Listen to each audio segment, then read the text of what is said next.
The first punch landed before Jinwoo even realized the betrayal had begun. One moment, he was breathing in the cold Seoul night atop the hospital roof, staring at the city lights that looked like scattered diamonds. The next moment, a blade sliced past his cheek, the metal catching the glow of the moon as masked men surrounded him like hungry wolves. He pivoted sharply, dodging another strike, his muscles reacting faster than thought. His voice cracked through the wind. Dae-sung, why? His right-hand man stepped out from the shadows, arms folded, eyes empty, too calm for the chaos unfolding. You should have brought your guards, Hyung-nim, but arrogance always kills kings. Jinwoo's heartbeat thundered in his ears. Betrayal tasted metallic on his tongue. You sold me out to him? Dae-sung smirked. The god of Korea deserves the throne, not you. The assassins lunged all at once. Jinwoo ducked, spun, and slammed his elbow into one man's throat. Another swung a sword at his head. Jinwoo caught the arm, twisted sharply, and sent the attacker crashing to the floor. His dragon tattoo flashed as he moved, violent, precise, deadly. You think tonight ends me? He grunted, kicking a knife out of someone's hand before driving his knee into their jaw. I'm not that easy to kill. He fought like a man who had survived hell before, but the rooftop was crawling with shadows. For every man he dropped, 2 more appeared. Their blades clanged against the pipes, their boots scraped on concrete. Still, Jinwoo refused to fall. Dae-sung watched calmly, phone to his ear. Yes, boss. He's still alive, but not for long. Then the shot rang out, a sharp, echoing thunder that split the night in half. The sniper's bullet struck Jinwoo in the chest. His body jerked backward violently, his teeth clenched as the air left his lungs. The men withdrew instantly, Dae-sung included, melting into the shadows like ghosts. Jinwoo staggered, hand pressed to his chest. Blood seeped through his fingers. He felt the world tilt. His grandmother's steel watch, the one she said would protect him, was cracked, dented, almost destroyed. But the bullet hadn't gone all the way in. Still, the pain was unbearable. Still, he was dying. He collapsed behind the vents, vision blurring as boots thundered below. Police sirens wailed. Special forces swarmed the building. His men shouted orders frantically. The world tilted again, then faded. Downstairs, Jane Okoye stretched her aching neck after 12 straight hours in the ER. The hospital corridors buzzed with panic. Too much panic. Soldiers rushed in and out, guns out, radios crackling. Something big was happening. Something dangerous. She just needed air. Just 2 minutes. Jane pushed open the door to the rooftop staircase and stepped out into the cold wind. Her breath formed little clouds in front of her. She hugged her scrubs tighter, walking slowly toward the edge to feel the breeze calm her mind. Then she heard it, a small, muffled sound behind the vents. She froze. Please don't be a rat, she whispered. She grabbed a wooden plank lying on the ground. She didn't know why it was there, but she needed something. Heart pounding, she crept toward the sound. Hello? Anyone there? The groan that answered wasn't human. It was deeper, heavy, painful. She rounded the corner and gasped, "Oh my God!" A man lay crumpled on the ground, chest soaked in blood, lips pale, breathing shallow and ragged. Not just any man. He was strikingly handsome, even in his near-death state. Sharp jawline, black hair matted with sweat, strong arms now limp. Jane dropped to her knees. Sir? Sir, can you hear me? His eyes flickered weakly. She tore open his shirt and almost screamed. You should be dead. The bullet hole was dangerously close to his heart. The watch on his wrist was shattered, metal embedded in his skin. Her training kicked in instantly. She pressed her fingers to his neck. No pulse. Her stomach clenched. No, no, no, don't do this to me. She started chest compressions, counting under her breath. But his chest felt tight, Too tight. Air wasn't moving. "Damn it, there's trapped air," she muttered. "I need an airway. Open. Open." She did something she'd only practiced, never done on her own. She punched into his chest with a small emergency tube she carried for training. Air burst out sharply. He gasped. Her heart leapt. "Come on! Come on!" She pressed harder on his wound, trying to slow the bleeding. She reached for her phone to call the police. "No. Police." It came out as a whisper, barely audible, barely human. Jane froze. His eyes were open now, dark, sharp, despite the pain. "Sir, you need help. Real help." "No police," he repeated, blood smearing his lips. The soldiers downstairs were getting louder. If they came up here and found him, whoever shot him would come back to finish the job. She didn't know who he was, but something in his eyes, desperation mixed with fear, pushed her to trust him for one reckless second. Okay, she whispered. "But if I'm doing this, you better not die on me." She wrapped her arm around him, dragging his heavy body inch by inch down the back stairwell. Every second felt like running from death itself. Her little car sat at the far end of the staff parking lot. She struggled to lift him into the back seat. He groaned painfully, but she forced him in and slammed the door. 30 minutes later, her tiny apartment smelled like antiseptic and fear. She stitched his wound, cleaned blood from his chest, then sat on the couch opposite him, holding a baseball bat. If he woke up violent, she would swing. Her hands trembled as she stared at him. God, what have I done? The news blared suddenly. Breaking news. Korea's most feared Mafia king, Jinwoo Han, is missing. Special forces commence citywide search. Jane's bat slipped from her hand. She stared at the TV, then at the unconscious man on her couch. "Jesus Christ," she whispered. "I saved a Mafia king." Jane didn't sleep, not even for a second. She sat on the edge of the chair, bat in hand, eyes glued to the unconscious Mafia king lying on her couch. Every rise and fall of his chest felt like a countdown to something she couldn't predict. Around 6 a.m., he moved. Her hands tightened around the bat. Jinwoo groaned softly, his fingers twitching against the blanket she placed over him. His eyes slowly fluttered open, sharp, dark, and utterly confused. He tried to sit up, gritting his teeth as pain shot through his torso. "Easy," Jane shouted. "You need to stay down." His gaze snapped to her instantly, cold, commanding, dangerous. "Who are you?" His voice was hoarse but firm. "The person who saved your life. That's who." Jane crossed her arms, hiding the fact that she was terrified. He looked around, confusion turning to annoyance. "Where am I?" "My apartment." He blinked once, twice, then scoffed. "You brought me here?"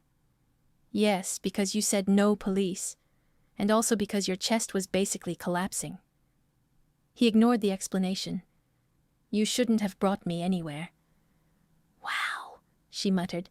"You're welcome, by the way." He swung his legs over the side of the couch. "I need to leave." "You can't walk," she protested. He pushed himself up anyway, and immediately collapsed onto the floor. Jane sighed. "See? Now sit your arrogant self down." Jinwoo clenched his jaw, pain rippling through him. She helped him back onto the couch with surprising gentleness.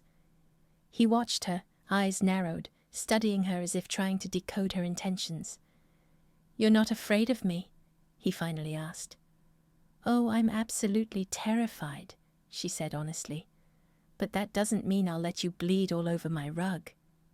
He stared at her, really stared. She was unlike anyone he'd met. No fear in her eyes, but no admiration either. Just sincerity. Jane checked his wound. "You're lucky. If that watch didn't block most of the bullets, you'd be in a morgue right now." His eyes softened for a brief moment. "It was my grandmother's." "So I noticed," she said quietly.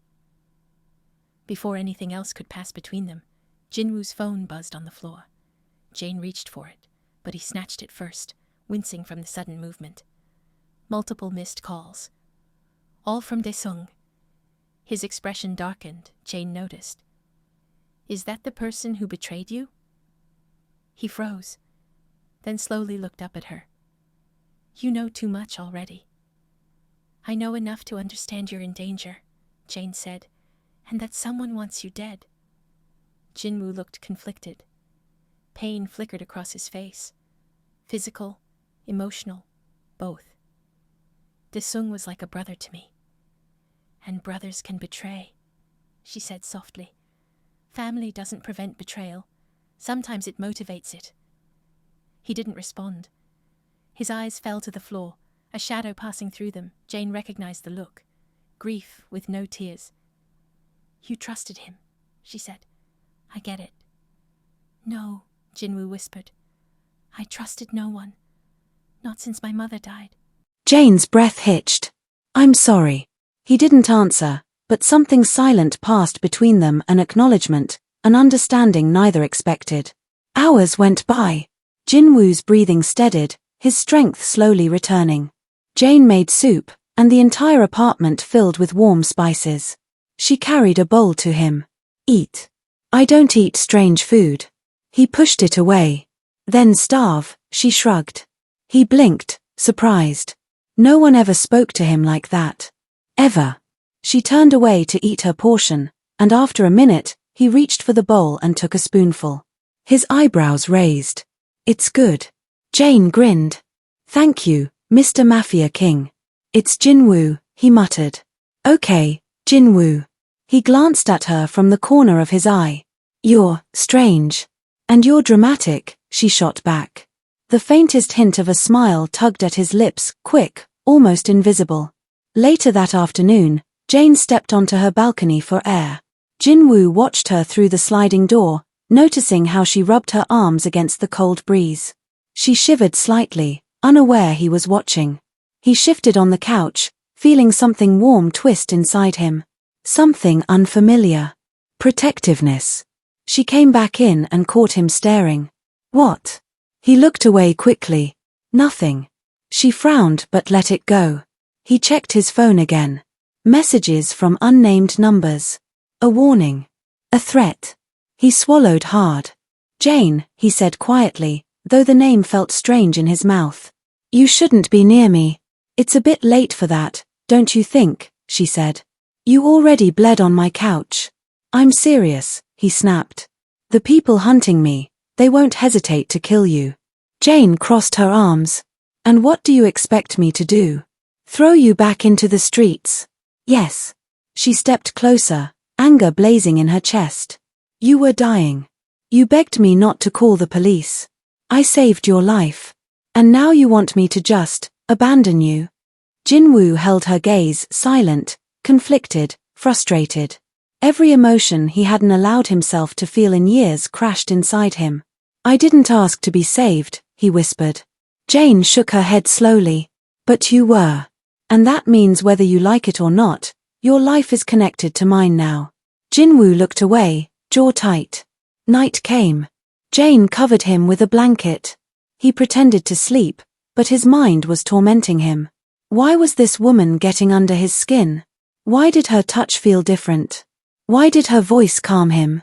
He closed his eyes, fighting thoughts he didn't want to have. But he couldn't fight fate.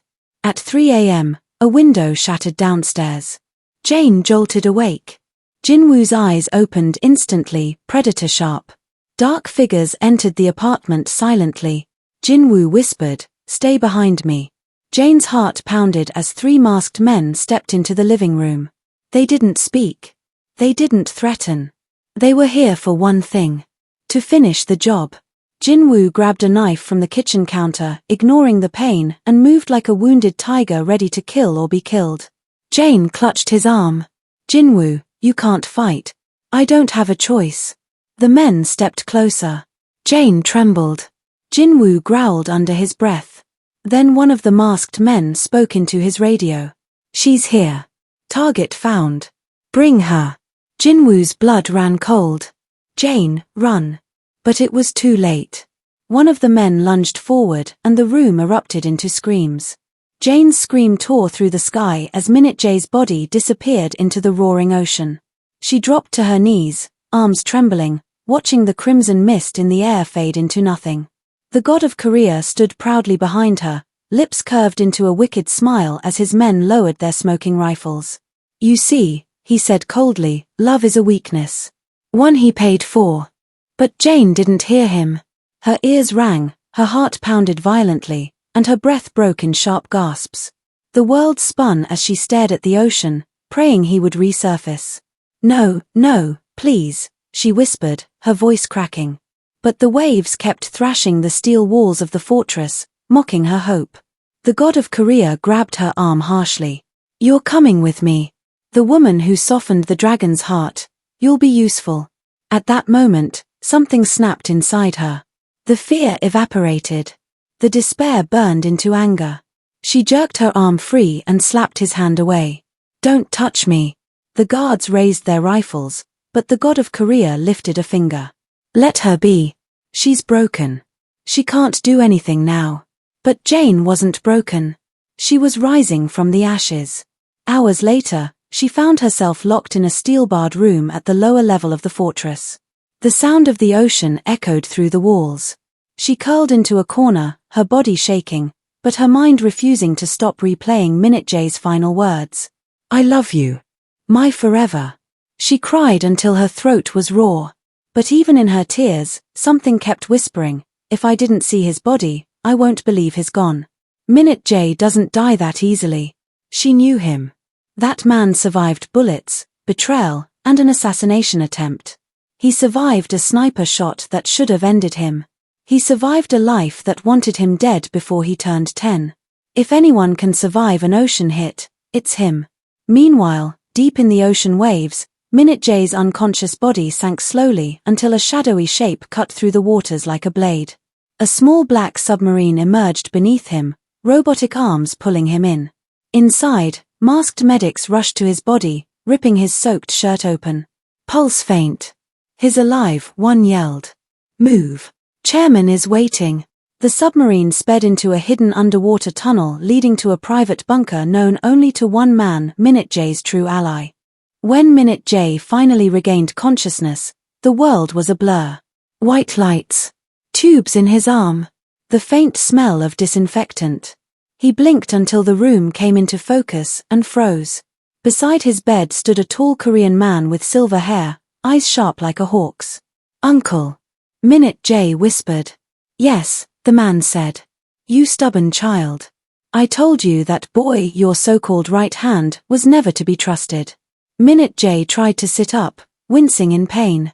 "Jane, they took Jane." His uncle nodded grimly. "I know. I tracked the god of Korea's fortress. The island stronghold. She's alive. But you're not going anywhere until you heal." Minute J grabbed his uncle's coat violently, his voice cracking. "I'm not losing another woman I love. Not again." His uncle stared into his eyes and saw it. The same fire Minute J's mother once had, the fire that refused to bow to fate. "Then heal fast," he said softly. "Because rescuing her will require more than rage." 4 days, Minute J fought through pain, pushing his body beyond its limits. Every push-up, every stretch, every painful breath, he pictured Jane trapped in that fortress. By the 7th day, his wounds still painful but sealed, he stood fully dressed in fresh black tactical gear, a dragon-embroidered jacket over his shoulders. His uncle handed him 2 guns, 3 knives, and a strange transparent earpiece. "Your mother loved a woman with fire in her heart. And that woman saved you. So I will help you save her." Minute J bowed slightly, eyes burning with determination. "This time, no one dies because of me." While he prepared, Jane was planning her own escape. Inside her cell, she paced with shaky determination. She examined every corner, every hinge, every bar. "I won't just sit here." She whispered Minute J's name under her breath like a prayer and a promise. Then she noticed something. The bolts on one of the bars were rusted. Weak. She kicked it once, nothing. Twice, still nothing. 3rd time, crack. The bolt shifted. She kept going until her foot bled. The bar loosened. When it finally gave way, she squeezed herself through the narrow space, scraping her skin, but adrenaline carried her through. She stepped into the corridors, heart racing. Guards' footsteps echoed. She ducked behind crates, slipped into shadows. She didn't know how she would escape entirely, but she refused to die here. Then she saw a metal door slightly open, with 2 guards inside playing cards. A walkie-talkie lay on the table. Her pulse quickened. She needed that. She waited, silently crawling on the floor until she was close enough. Then, like lightning, she dashed in, grabbed the walkie-talkie, and bolted. The guards shouted and ran after her. The chase began, Jane sprinting barefoot across the cold steel floors, her breath hot, her legs burning. She burst through a door only to find herself at a dead end overlooking the ocean dozens of meters below. The wind slapped her hair wildly. Behind her, the guards skidded into the hallway. "Stop," one shouted. Jane lifted her chin. "Do your worst." But before they reached her, the lights suddenly went out. Total darkness. A low voice echoed through the fortress like thunder. "Touch her, and you die." The guards froze. Jane's breath caught in her throat. She knew that voice. The emergency lights flickered back on, and there he was. Minute J stepped out of the shadows, face hardened, eyes blazing, a gun in one hand and a knife strapped to his thigh. His jacket fluttered behind him like wings. Jane's lips parted, trembling. "Minute J, you're alive." He didn't smile. He didn't speak. He simply opened his arms, and she ran into them, crashing against his chest. He held her tightly, burying his face in her hair for a brief second before pulling back. "We're leaving. Now." The fortress erupted in alarms. Armed men poured into the corridors. Minute J grabbed Jane's hand and pulled her behind him as he moved with lethal precision, knocking out guards, dodging bullets, guiding her through the maze with perfect memory. Every step was war. Every hallway was a battlefield. But together, they moved like destiny had rehearsed this moment for years. Finally, they reached the rooftop helipad. A helicopter waited, but so did the God of Korea, standing with 10 elite guards. The God of Korea smirked. "Welcome back from the dead." Minute J pushed Jane behind him gently. "Stay down." The final showdown erupted, bullets flying, steel clashing, Minute J fighting like a wounded dragon awakened from centuries of sleep. Jane ducked behind crates, praying, screaming his name whenever danger approached him. At last, Minute J disarmed the God of Korea, pinning him to the ground with a blade to his neck. "This is for my mother, and for Jane." But Jane stepped forward, laying a trembling hand on his arm. "Don't kill him. That's what he wants. Let this end with us, not with more blood." Minute J froze, breathing hard. Then slowly, he lowered the blade. His uncle's helicopter descended. Guards subdued. Fortress overtaken. Jane held Minute J's face in her hands. "You came for me. I will always come for you." They kissed, finally, desperately, passionately, on the rooftop as the ocean wind wrapped around them. And as the helicopter carried them away, Jane leaned on his shoulder while he whispered, "You saved my life first, Jane. Now I'm yours. Forever." If you enjoyed this story and want more Afro-Korean forbidden romance tales filled with action, emotion, and suspense, make sure you hit that subscribe button, drop a comment, and like this video. Your support keeps the stories coming.